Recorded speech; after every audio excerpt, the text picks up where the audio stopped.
Nahihirapan o nalilito ka ba sa paggamit ng do, does, at did? Yan ang pag-uusapan natin in this video.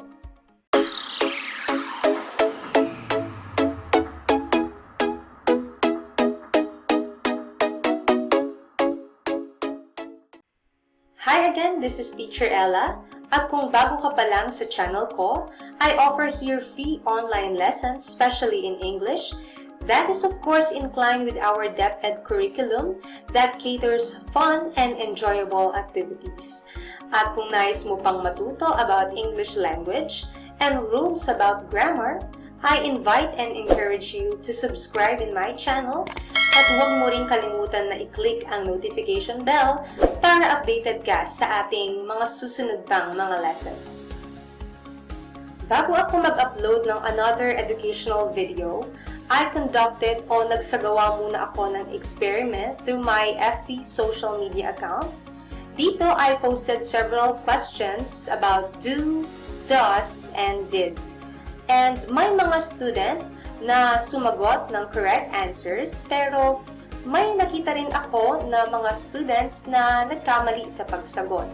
At ang dahilan ay nag-stick sila sa ilang rules sa grammar na hindi naman actually applicable sa do, does, at did. So I am doing this video para makatulong sa ating mga learners sa simpleng paraan.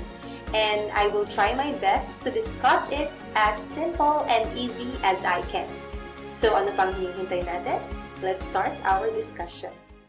Okay, so again, this is Teacher Ella from Becura National High School, and today, pag-aaralan natin ng do, does, and did.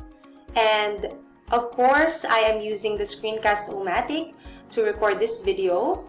At if you are a teacher at sinasabi ko nga na very useful ito, ay click mo lang ang link sa itaas para naman ma-share ko sa iyo kung paano gamitin ang Screencast-O-Matic. Okay, so start na tayo. So, at the end of this video, okay, you will have the following. Ito yung mga content ng pag-aaralan natin for this video. Okay, number 1, you will get the basics and usage of do, does, and did. So, dito, ituturo ko sa iyo kung paano, okay, kung paano at kailan mo gagamitin ang do, does, and did. Pangalawa naman, magkakaroon tayo ng quiz. Meron siyang part 1 and part 2. Okay? Ang quiz na to ay para ma-measure kung meron kang natutunan o kung natutunan mo ang aking mga itinuro sa video na ito. Okay? Challenge yourself. If you can answer it and if you are confident enough, pwede mong i-share ang iyong mga answers. And, syempre, don't forget to comment it in our comment section. At pangatlo naman, magbibigay naman ako ng 4 na usage or usage tips para sa ating do, does, and did. Itong mga ito ay common mistakes sa paggamit ng do, does, and did. Okay? So, next. For introduction, ibibigay ko lang kung ano ba ang do, does, and did. Okay? Dito, sinasabi dito na the emphatic forms of a verb are often used to give greater emphasis to the idea, okay, expressed by the verb. So, we are using o ginagamit natin ang do, does, at did para magbigay ng diin sa ating sinasabi. Meron tayong gustong ipunto. Okay? So, the auxiliaries, do, does, and did, tinatawag natin silang mga auxiliary verbs, okay, are used to give an additional emphasis. Yun nga yung sinabi ko kanina, nagbibigay sila ng diin o punto sa ating sinasabi. The emphatic forms are used in only 2 tenses, the present tense and the past tense. So, tandaan natin na kapag gagamit tayo ng do, does, at did, dalawang tenses lang ang panggagamitan natin. Ito yung present tense at yung past tense. Okay? Okay, so punta muna tayo sa basic rule of grammar. Again, sinabi ko kanina na pag gumagamit ka ng do, does, at did, dalawang tenses lang ang kailangan. Present and past. So, if you are using the pronoun I, you, we, they, at iba pang mga plural nouns, okay? I, you, we, they, at iba pang mga plural nouns ang gagamitin natin na emphatic verb or emphatic word is actually do. Okay, ang gagamitin natin ay do. Okay? If gumamit ka ng pronoun na he, she, it, okay, at iba pang mga singular nouns, ang gagamitin natin dito ay does. Okay? Again, kapag gumamit tayo ng I, you, we, they, at iba pang mga plural nouns, ang gagamitin natin ay do. At kung gumamit tayo ng he, she, it, at iba pang mga singular noun, gagamit tayo ng does. Tandaan ninyo yun. Okay? Kapag naman I, you, we, they, plural noun, at he, she, it, and iba pang mga singular nouns, pero tumutukoy tayo sa isang panahon na natapos na or naganap na, which is in past tense, wala tayong magiging problema, either singular or plural ang pinag-uusapan natin, dahil kapag past tense na tayo, ang gagamitin lang natin ay ang auxiliary verb na did. Okay? Uulitin ko lang na kapag nasa present tayo at gumamit ka ng I, you, we, they, plural, at iba pa mga plural noun, gagamit tayo ng do.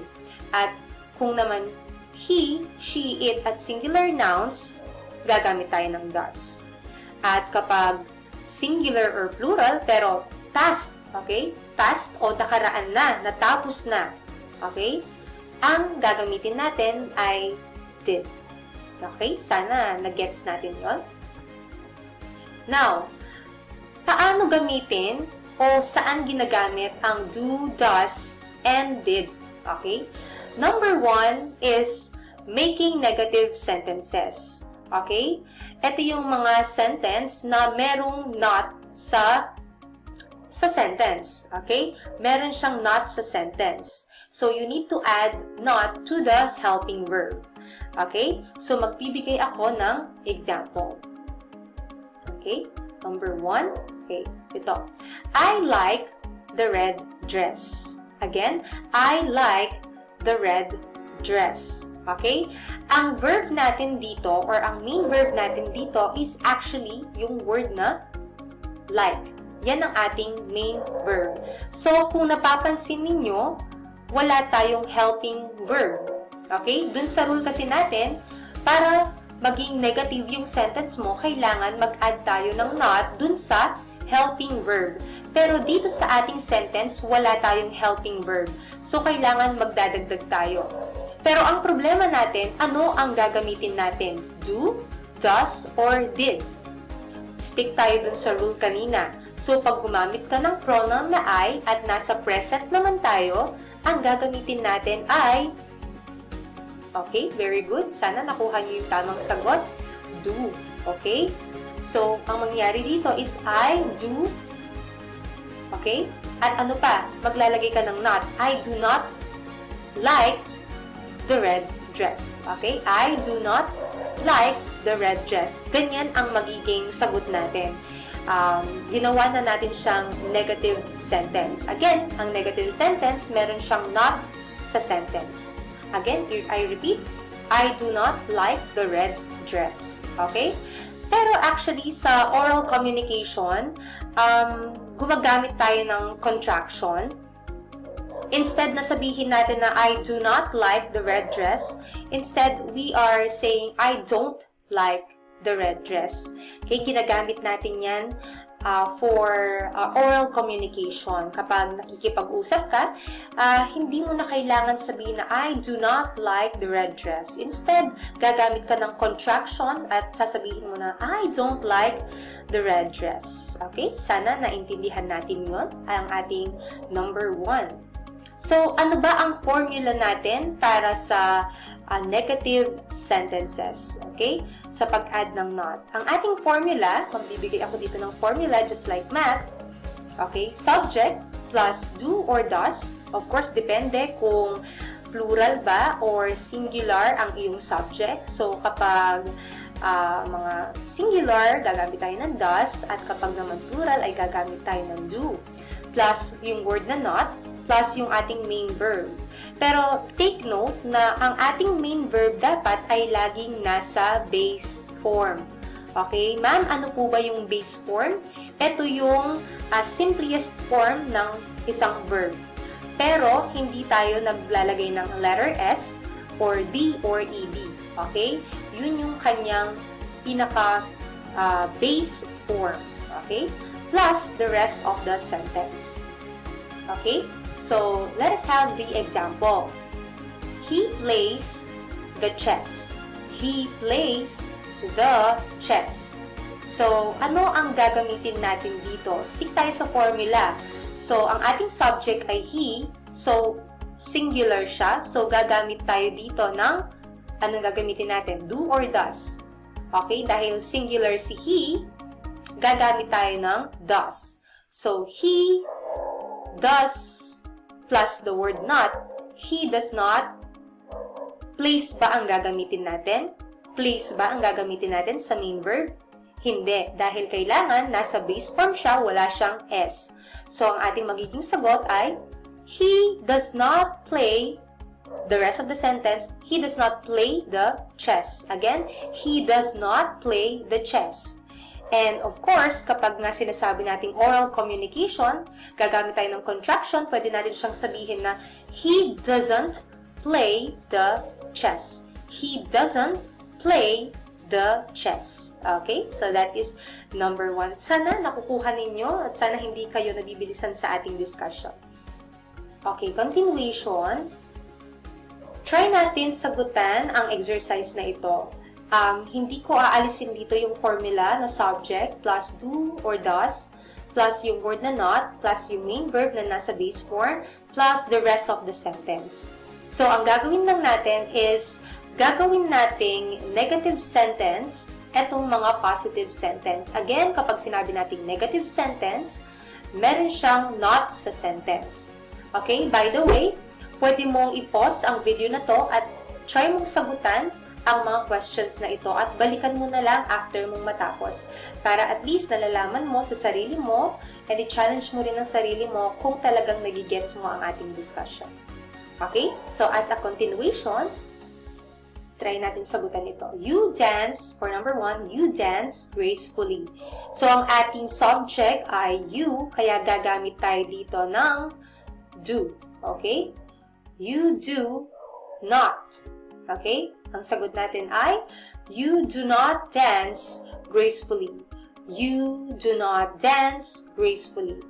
Okay? Para sa number 2, we go to Baguio every year.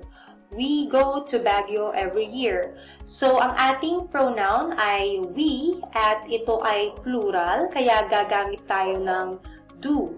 Okay? So, we do not. Okay? We do not go to Baguio every year. Again, we do not go to Baguio every year. Next ay number 3.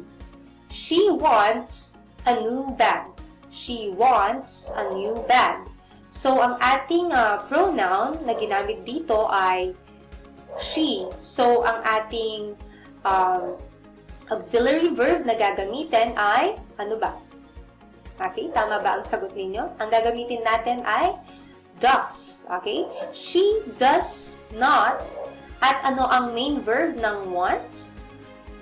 Okay, ang main verb ng wants ay want. Okay, ang pinaka-main verb niya ay want.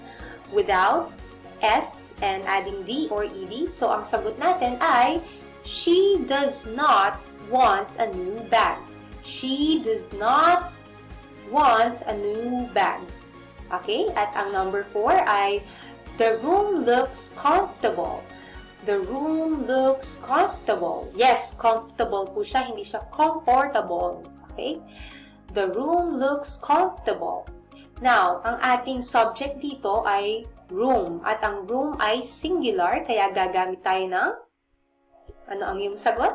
Gagamit tayo ng does. Okay? At plus yung not. So, the room does not. Okay? Papalitan natin siya ng look. So, ang ating sagot ay the room does not look comfortable. Again, the room does not look comfortable. So, ang mga to ay tinatawag nating negative sentences. At actually, dito sa next natin ay paano naman yung did. Okay? Paano yung did? Tapos na tayo sa do, tapos na tayo sa does. Paano naman kung did naman ang gagamitin natin? So, simple lang.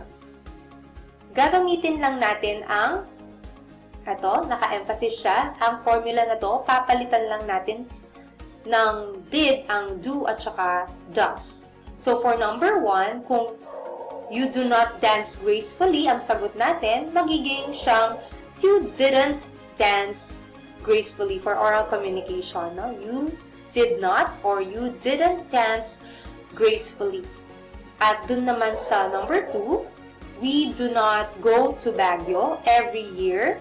Pwede mo siyang gawing we didn't go to Baguio, or kung gusto mo naman i-reiterate naman, pwede mong dagdagan ng we didn't go to Baguio yesterday, o kaya last week, or last year. Pwede natin gawin yon kasi pag ginagamit natin yung did, lagi natin tandaan na tapos na ang pangyayari. Okay? Naganap na. Okay? So, we didn't go to Baguio yesterday or last year. Number 3, she does not want a new bag. Pwede nating sabihin or i-change lang natin yung does ng did.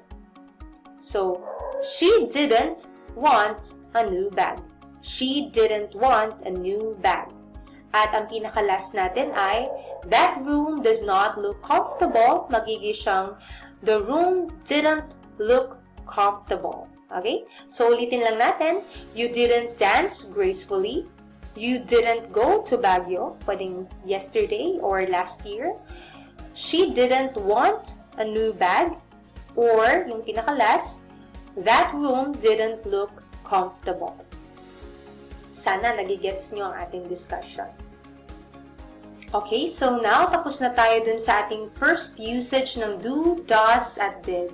Punta naman tayo sa second. Okay? Ang second na usage ng do, does, at did ay for making questions. Okay, ang formula natin for to make a statement, convert it into question, ang gagamitin nating formula ay do or does plus yung subject plus ang ating main verb na nasa base form plus the rest of the sentence. Okay, try natin ang example na ito. I look good in this dress. Again, I look good in this dress. So, ito, positive sentence at kailangan gawin natin siyang question. Okay, so mag-stick tayo sa rule, do or does. So, again, ang ginamit natin dito na pronoun ay I.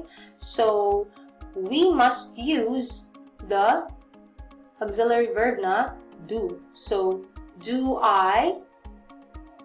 Yung I is ang ating subject. So, do I. Yung ating main verb nasa base form na look.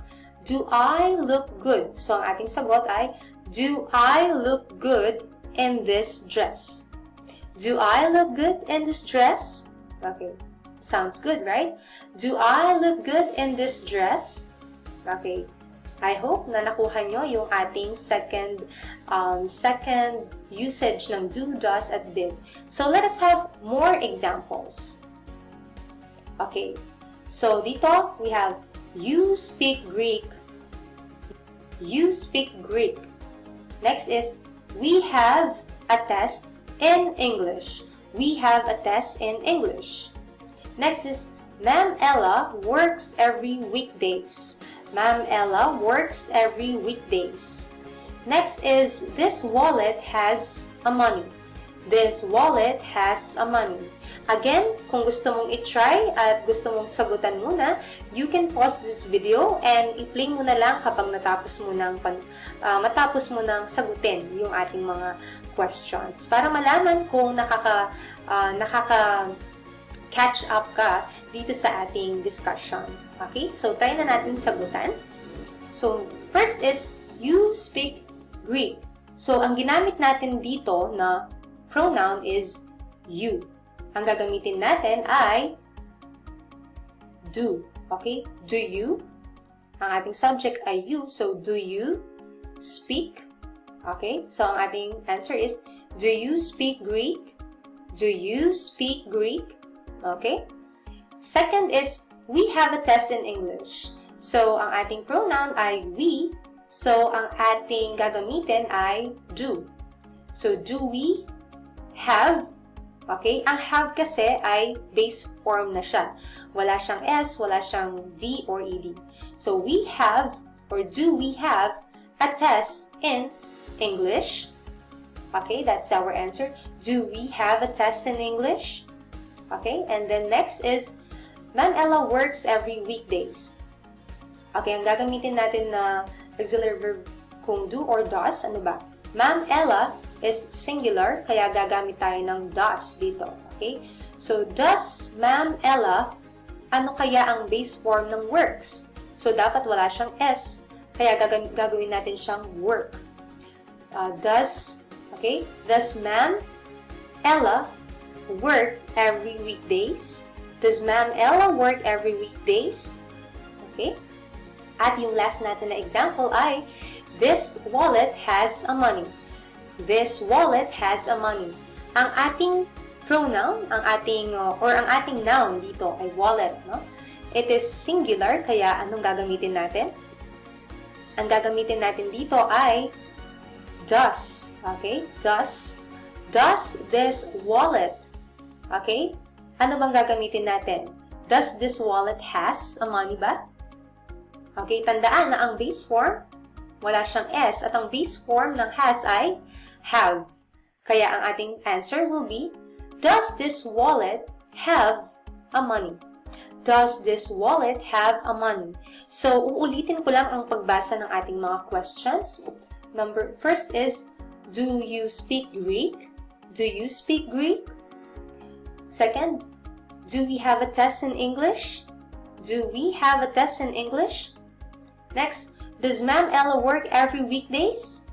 Does Ma'am Ella work every weekdays? Does this wallet have a money? Does this wallet have a money? Kung napapansin ninyo, ang intonation na ginagamit ko ay rising intonation. Usually kasi, or alam ko na pag rising intonation ang ating ginagamit, it is actually answerable by yes or no answer. Okay? Yes or no answer. Like for example, yung number 1, yung first one, yung do you speak Greek? Pwede mo siyang sagutan ng awkward naman kung yes or no lang. So, kompletuhin natin na pwedeng sabihin na yes, you do. O kaya naman ay no, you don't. Based dun sa ating ginamit na auxiliary verb. Kung do, does ba yan? Or did. Okay? So, do you speak Greek? Yes, you do. Or, no, you don't. Okay? Sana nakukuha nyo yun. Next is, do we have a test in English? Ang sagot natin pwedeng maging yes, we do, dahil we ang ating subject. Or, kung negative naman, is no, we don't. Okay? Do we have a test in English? Yes, we do. No, we don't. Next is, does Ma'am Ella work every weekdays? Pwede nga sagot natin ay, yes, she does. O kaya naman ay, no, she doesn't. Okay? Does Ma'am Ella work every weekdays? Yes, she does. No, she doesn't. At ang pinakalas natin ay, does this wallet have a money? Pwedeng sabihin natin na, yes, it does. Gumagamit tayo dito ng it na pronoun kasi ang ating subject ay wallet. Ginagamit natin yung pronoun na it kapag ang subject natin ay mga inanimate object or mga thing. Okay? So, pwedeng sabihin mo na yes, it does or no, it doesn't. Okay? Sana nagkukuha at nakaka-catch up dito sa ating pinag-aaralan. Okay? So, punta tayo dito. Okay. Kung kanina, yes, you do, no, you don't lang ang rinireply nila sa iyo kapag ang iyong tanong ay, do you speak Greek? Yes or no lang ang sagot. Kung gusto mo na magbigay sila ng mas complete pa or mas complete pa na sagot, pwede tayong gumamit. This is actually an additional information, no? An additional lesson. Pwede tayong gumamit ng mga question words, okay? Question words. Ano ba yung mga question words na to? Yung WH questions. Ito yung what, where, why, how, okay? Yan ang mga WH questions. So, tignan natin ang mga examples natin kanina. So, instead of using do you speak Greek, pwede kang gumamit ng how many language or how many language do you speak? Okay? How many language do you speak? Pwedeng sabihin niya na I speak 4 languages. Okay? So, hindi siya answerable by yes or no. Yan ang sikreto ng WH questions o tinatawag nating question words. And, eto naman, try natin siya. Do we have a test in English? So, kung ayaw mo na magbigay sila ng yes or no na answer, pwede mong sabihin na, what kind of test do we have in English? What kind of test do we have in English? So, gumamit tayo dito ng what kind. Okay? So, magiging mas specific ang kanilang sagot. Hindi lang siya yes, hindi lang siya no. Okay? At yung third natin is, does Ma'am Ella work every weekdays? Pwede mong sabihin na, where does Ma'am Ella work? Where does Ma'am Ella work? Okay? So, magiging specific ang sagot nila. At yung last natin is, does this wallet have a money? Does this wallet have a money? At kung tatanungin nyo ko kung meron bang money ang wallet ko, ay huwag nyo nang tanungin dahil walang laman. Okay? So, ang ating pwedeng maging question dyan ay, how much money does this wallet have? So, how much money does this wallet have? Okay, yan ang mga tinatawag na question words or WH questions. Okay? Sana meron kayong natutunan dun sa part na iyon. Okay? Now, etong mga questions natin ay mga positive questions kasi wala silang not sa sentence. So, basically, pag walang not, these are what we call the positive questions. So, paano naman kapag negative? So, simple lang, meron lang tayong konting pagbabago sa ating formula. Lalagyan lang natin siya ng not. Okay? So, ang ating formula will be does or do or does plus the subject plus the word not plus the main verb which is in the base form plus the rest of the sentence. So, try natin ito. Pwede mo siyang sabihin na do you not. Okay? Pwede mo siyang sabihin na do you not speak Greek? Do you not speak Greek? Okay? That is our answer. And yung pangalawa, do we have a test in English? Pwede mo siyang gawin na, stick tayo sa rule, do we, okay? Do we not have a test in English? Do we not have a test in English? Okay? And yung pang-third, does Ma'am Ella work every weekdays? Pwede mo siyang gawin na, does Ma'am Ella not work every weekdays? Does Ma'am Ella work every weekdays? Okay? At yung pinaka-last ay, does this wallet have a money? So, does this wallet not? Okay? Does this wallet not have a money? So, yun ang mga tinatawag nating negative questions. Pero, sinasabi ko nga na meron pang isang formula na pwede nating gawin for oral communication. And most people nowadays, lalo na yung mga teachers, ginagamit nila etong rule na to. So, magkakaroon lang tayo ng konting adjustment lang dito sa ating formula. So, gagamit tayo ulit ng contraction. So, instead of saying na do you not speak Greek, pwede nating sabihin na, don't you speak Greek? Don't you speak Greek? Kagaya ng ating formula sa taas, don't or doesn't plus subject plus main verb na base form plus the rest of the sentence. Okay? So, instead of saying, do you not speak Greek? Pwede mo sabihin na, don't you speak Greek? Don't you speak Greek? Sounds better, right? Next is, do we not have a test in English? So, using our formula, pwede mong gawin na, don't we have a test in English? Don't we have a test in English? Okay, using contraction. Next is, does Ma'am Ella work or does Ma'am Ella not work every weekdays? Does Ma'am Ella not work every weekdays? So, dito, pwede nating sabihin na, doesn't Ma'am Ella work every weekdays? Doesn't Ma'am Ella work every weekdays? At yung pinakalas, instead of sabihin natin, does this wallet not have a money? We can say na, doesn't this wallet have a money? Or doesn't this wallet have a money? Okay? So, yun ang dalawa natin na pwedeng masasabi kong rule for making positive questions into negative questions. Pwede yung nauna kanina, pwede naman itong pangalawa, which is mas okay siyang gamitin for me. Okay? Sana nakukuha niyo yung ating discussion. And let me know kung nakukuha niyo ba or kailangan pa natin bagalan next time. Okay? Just feel free to comment in our comment section. Okay? So, next naman natin yung ating did.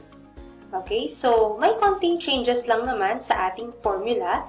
Ang mangyayari is did or didn't plus yung subject plus ang ating main verb in base form plus the rest of the sentence. So, again, ito yung ating mga questions kanina. So, ang gagawin natin is papalitan lang natin ng did or didn't.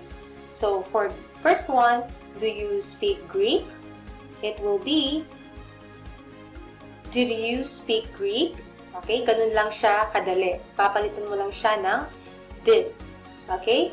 For the next is, do we have a test in English?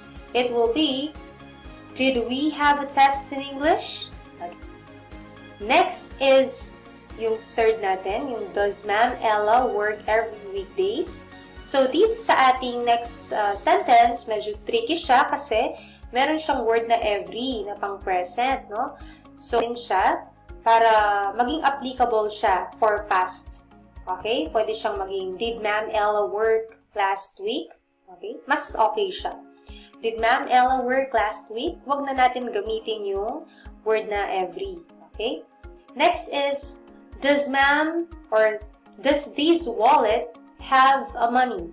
Does this wallet have a money? Pwede natin siyang sabihin na, did this wallet have a money? Did this wallet have a money? So, ulitin ko lang yung ating question.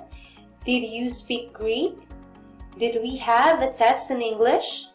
Did Ma'am Ella work last week? Did this wallet have a money? Okay, so yan ang ating sentence using did. Okay? Sana nagigets natin yon. Sana nakukuha natin.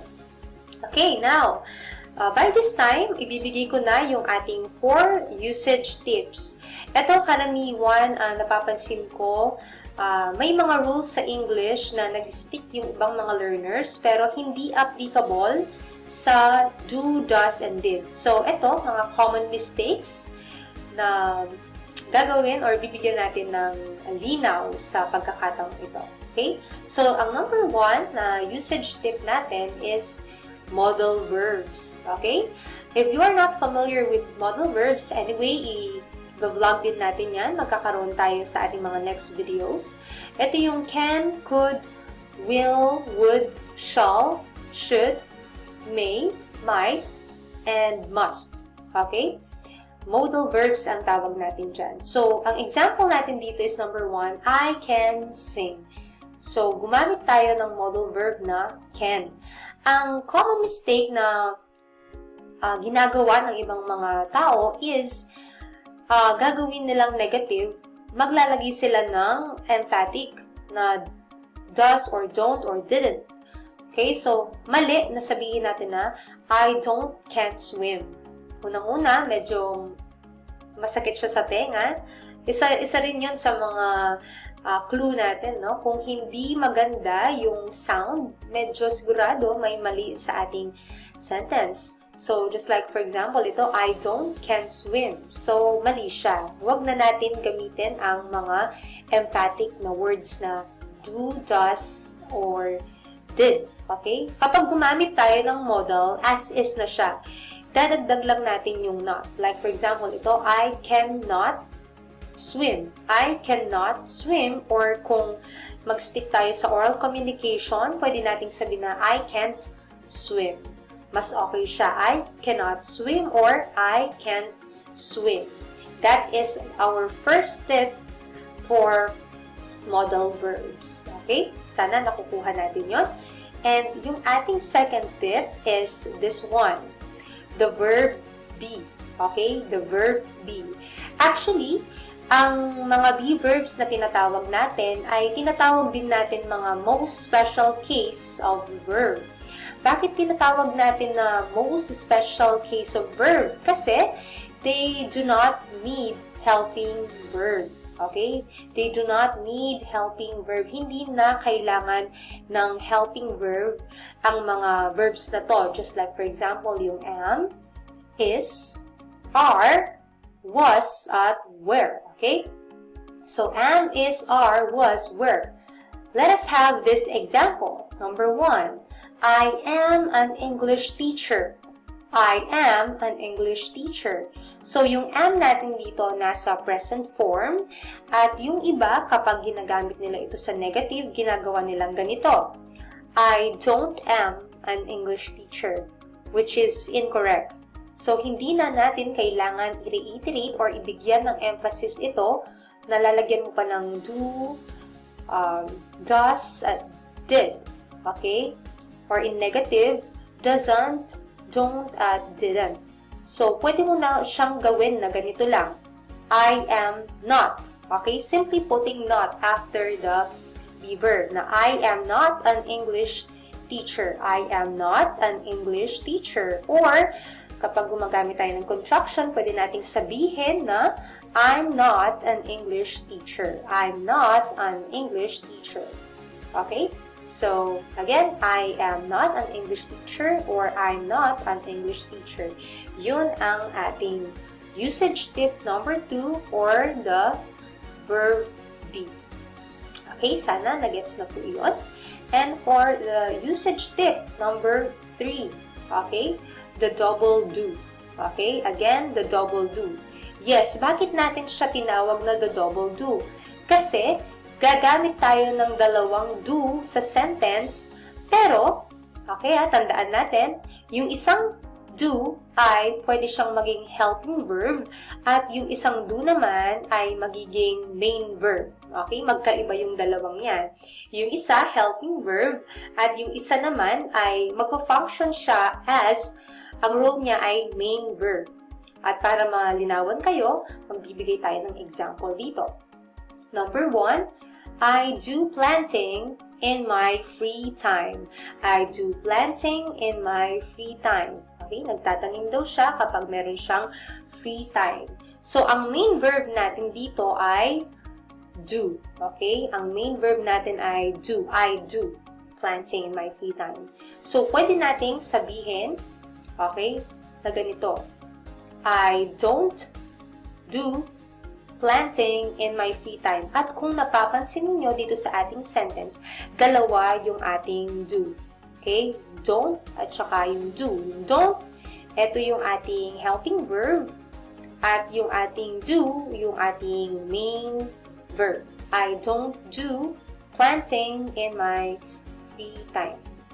Okay? Ito yung ating helping verb, auxiliary verb na tinatawag natin, no? Yung do, does, and did. Or, pwede natin gawin na contraction, don't you, no? Don't you do planting in your free time? Don't you do planting in your free time? Okay? So, that's our example for number 1. And try natin yung number 2.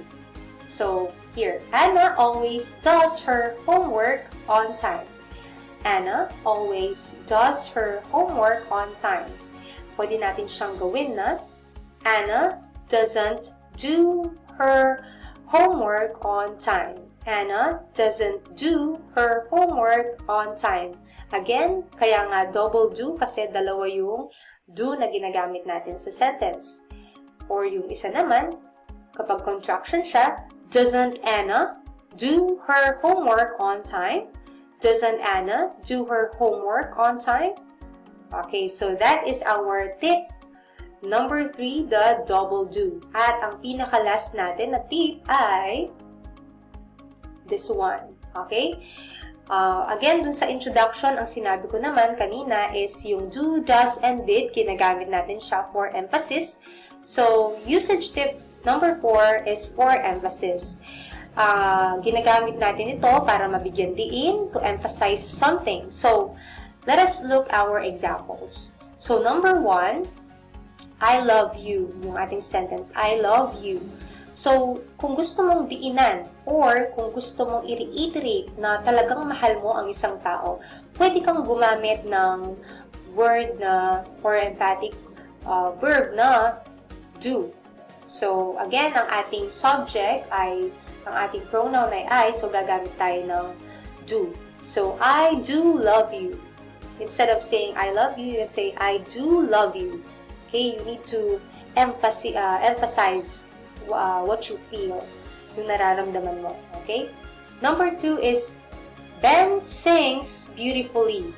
Ben sings beautifully. At kapag lalagyan natin yan ng emphasis, syempre gagamit tayo ng emphatic na verb, which is yung does. Kasi ang Ben ay singular. So, Ben does, anong gagawin natin sa ating main verb? Dapat ay maging base form siya. So, aalisin natin yung S. So, Ben does sing beautifully. Ben does sing beautifully. At ang pinaka-last natin ay I paid in cash. I paid in cash. At kung napapansin ninyo, yung paid, nasa past tense na to. Okay, so ang gagawin natin dito ay magiging did for past tense. So, I did. Anong gagawin natin sa main verb natin? Magiging base form na lang siya. I did pay in cash. Okay? Talagang ina-emphasize mo na nagbayad ka ng cash. So, I did pay in cash. Okay? Sana nagets iyon. At sana meron kayong natutunan doon sa ating 4 usage tips. Okay? So, sa pagkakataong ito, try natin sagutan ang susunod na slide.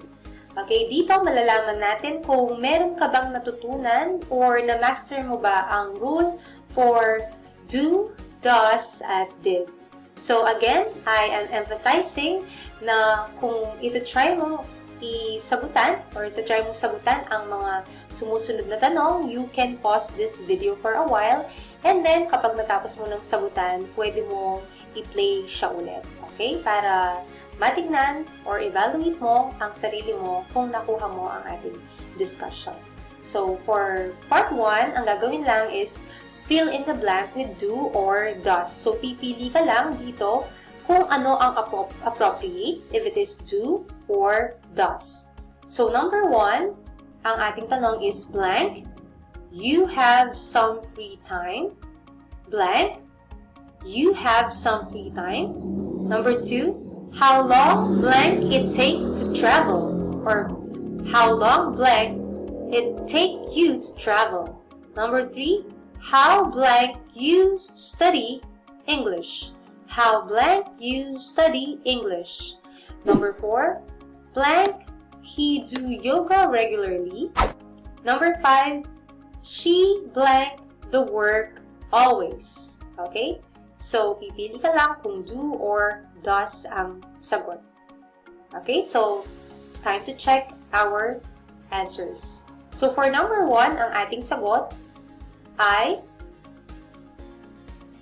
do. Okay? Do you have some free time? Bakit? Dahil gumamit tayo ng verb na or noun or pronoun na you. Kaya ang ating ginamit ay do. Next is number 2. How long blank it take you to travel? So, this is a question, no? So, ano ang gagamitin natin na helping verb? Does. Okay? Bakit? Ano ba ang ating pronoun dito? Etong it, which is singular and it is in the present tense. Next is number 3. How blank you study English? How blank you study English? Ang ating sagot ay do. Kagaya lang ng number 1 kasi gumamit tayo ng you at nasa present tense naman siya. Next is number 4. Blank he do yoga regularly? So, ang ating sagot is does. Dahil ang ating noun ay he at nasa present tense siya. Next is number 5. She blank the work always. She blank the work always.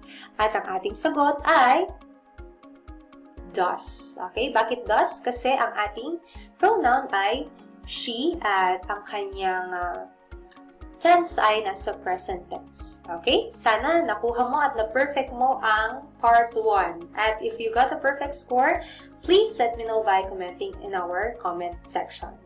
Next, let's have the part 2. Okay? So, dito sa part 2, change the following sentence according to instruction. So, sa number 1, I go to mall every month. I go to mall every month. Ang gagawin, change it to negative. Okay? Pag sinabi natin negative, ito yung mga sentence na merong word na not. Okay? Next is number 2, he wants to move to New York. And ang ating instruction ay change to negative. Number 3, it rained every day. It rained yesterday. It rained yesterday. Change to negative. Next, number 4, the program started late. The program started late. So, ang ating instruction, change to question naman. Change to question. Next, number 5, I know how to do it. I know how to do it. Ang ating instruction, add emphasis. Again, kung gusto mong i-try, practice ang mga tanong na to, at gusto mo talagang sagutan, you can pause this video for a while, answer it, and then go back, okay, to check your answers. Okay, so to continue, ang ating sagot ay this one. So, for number 1, I don't go. Okay? Kasi we will going to change it to negative. I don't go to mall every month. Dahil gumamit tayo ng I. Next is number 2, he doesn't. Dahil singular ang he. He doesn't want to move to New York. Number 3, it didn't rain yesterday. Change natin siya into negative. At kaya gumagamit tayo ng didn't kasi ang kanyang time ay tapos na. It's yesterday. So, it didn't rain yesterday. Ang pronoun na ginamit natin sa number 3 ay it. At dun sa ating rule, pag gumagamit tayo ng did or didn't, ang ating pronoun can be, or ang ating pronoun can be singular or plural. Wala naman tayong magiging problema doon. Basta gumamit tayo ng did or didn't. Number 4 is, did the program start late? Did the program start late? Change it into question. So, dito sa ating number 4, ayan, hindi lang naka-highlight yung did. So, again, for number 4, did the program start late? So, ang ating helping verb is did. Okay? Hindi lang naka-red dito. Next, number 5 is, I do know how to do it. So, I do know how to do it. This is adding emphasis. Okay? So, I hope you got the correct answers and you got a perfect score to that. Okay? There you go, at sana ay may napulot kayong bago at may natutunan kayo sa ating educational video for this time. And I am hoping na marami pang mga learners ang maabot nito, especially sa mga LM at high school. At pwede rin naman sa mga college na dyan at natapos na sa pag-aaral. You can use this video as a review. At sa pagkakataong ito, I just want to grab the opportunity to thank you all, especially to my family, to my co-workers, and to my students and friends na walang sawang sumusuporta sa ating channel. And special thanks to Team Laika and Team Aubrey for inspiring me to do this vlog. Kudos po sa inyong dalawa. Keep inspiring our teachers and learners. And at the end of this video, meron tayong pa-shoutout, so stay tuned.